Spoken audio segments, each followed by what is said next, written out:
તમારું મુક્તાબેન રાદડિયા. અને કેટલી ઉંમર છે? 52. તમને આ યોગાભ્યાસ ની માહિતી કોણે આપી? પેલા માન્ય બાજુમાં બધા હતા ને એને આપી. ચલો એ બધા વ્યક્તિ માટે એકવાર જોરદાર તાળી પાડી. હવે બા તમે જ્યારે યોગાભ્યાસ માં આવ્યા ત્યારે શું તકલીફ લઈને આવ્યા હતા?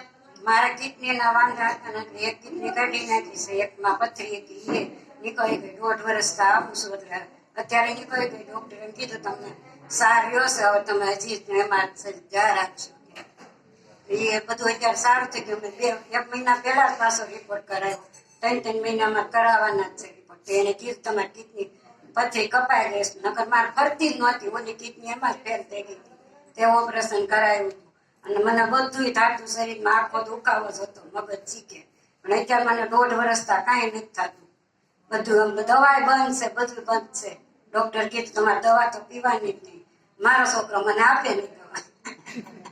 જો હવે એમનો છોકરો દવા નથી આપતો, બરાબર? કેમ? અને એ પેલા કહું કે બાની કિડની ની પ્રોબ્લેમ છે, બરાબર છે? પથરી હતી એટલે એક કિડની તો એની ખલાસ થઈ ગઈ છે. બીજી કિડનીમાં જયારે પથરી હતી, બરાબર, ડોક્ટરે તો ઓપરેશન કરવાનું કીધું જ હતું. પણ આ બા જે છે, બરાબર, છેલ્લા 1.5 વર્ષથી આપણે ત્યાં થેરાપી લેવા માટે આવે છે. તો એ જે પથરી છે એની તો નીકળી ગઈ છે, ખાલી થોડોક ક્ષાર રહ્યો છે. તો ડોક્ટરે પણ શું કીધું કે તમે જ્યાં જાઓ છો, બરાબર છે, થેરાપી લેવા, ત્યાં તમે જાઓ છો એટલે તમારી એ તકલીફ જે છે એ પણ સારી થઈ જશે. હવે બા તમારો છોકરો કેમ દવા નથી આપતો?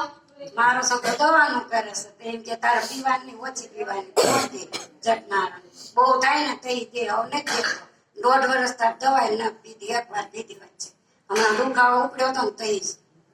જો હવે બાનો જે છોકરો છે ને ફાર્મસી કંપનીમાં કામ કરે છે. હવે એને તો ખબર હોય ને કે કઈ દવા કેટલી નુકસાન કરે છે, બરાબર છે? આપને તો નથી ખબર, કેમ કે આપણે ડોક્ટર પાસે જઈએ, આપણે કઈ વાંચવાના નથી કે કેટલી દવા નુકસાન કરે છે, શું છે ને શું નહીં. પણ બાનો છોકરો ફાર્મસી કંપનીમાં જે કામ કરે છે એટલે એને તો ખબર જ છે કે કઈ દવા કેટલી નુકસાન કરે છે, બરાબર? હવે કોઈ છોકરો છે એની મમ્મીને કઈ ગુંધા જતી દવા આપે ન આપે, બરાબર છે? તો એને શું કીધું કે નહીં, તારે દવા પીવાની નથી. એની પેલા બા એકવાર કહેતા હતા, એના છોકરાએ શું કીધું, તને દુખાવો થાય ને તો તું સહન કરજે પણ દવા પીતી નહીં. કેમ કે એને ખબર જ છે કોઈ પણ દવા, બાએ અગાઉ જે દવા પીધી હોય ને એના કારણે એની કિડનીમાં જે છે પ્રોબ્લેમ આવી હોય, બરાબર? બા બીજી તમને શું તકલીફ હતી?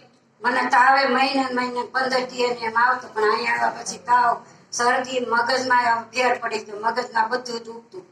કોઈ ડોક્ટર અમે સુરતના બાયથી નથી રાખ્યા. 30 વર્ષ મને બધા ભાઈ દોડતા. હવે 1.5 વર્ષ તમે દવા બંધ કરી છે. કાયમ દવા થોડીક તો હોય જ, લઈ જ જવી પડે. મને આયુષ્ય શીખે, મને દાખલ કરી.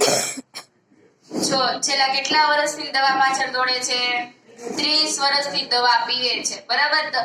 સુરતના બધા ડોક્ટર ફેરવી લીધા છે, છતાં પણ સારું થયું નહીં, બરાબર છે?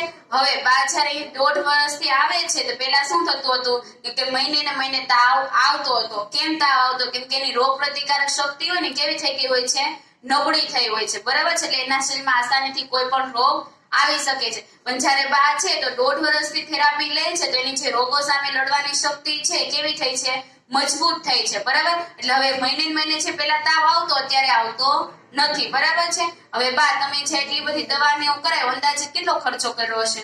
3 લાખ જેટલો અમારે ખર્ચો કર્યો બધા ઘરના. કેટલો ખર્ચો કર્યો? 3 લાખનો ખર્ચો કર્યો. એટલામાં તો આપણું N5 મશીન આવી જાય અને આખું પરિવાર તંદુરસ્ત રહી શકે, બરાબર છે? બા એક પાછળ 3 લાખનો ખર્ચો કર્યો તો રિઝલ્ટ શું આવ્યું? 0. કઈ પણ રિઝલ્ટ મળ્યું નહીં. ઉલટાનું શું થયું? શરીરને નુકસાન થયું, બરાબર છે? હવે બા તમને એટલો ફાયદો થયો છે, બરાબર? તો તમે જ્યાં બેઠેલા વ્યક્તિને શું કહેવા માંગો છો? બધાને આમાં આવવાનું છે ને, ફર હોય તો લઈ લેવાનું. મામાને કે ફર નથી ને, કે થોડાક દી પછી મમ્મી તને લઈ દે ગમે ત્યાં, અત્યારે તું જાય ત્યાં. અને મેં લઈ જ લેવાનું બધા. મને બહુ સારું રહે છે એટલે હું તો કોઈ દિવસ બંધ જ નથી રાખતી. કાયમ જ આવું નિયમિત ટાઈમે આવી જ જાઉં.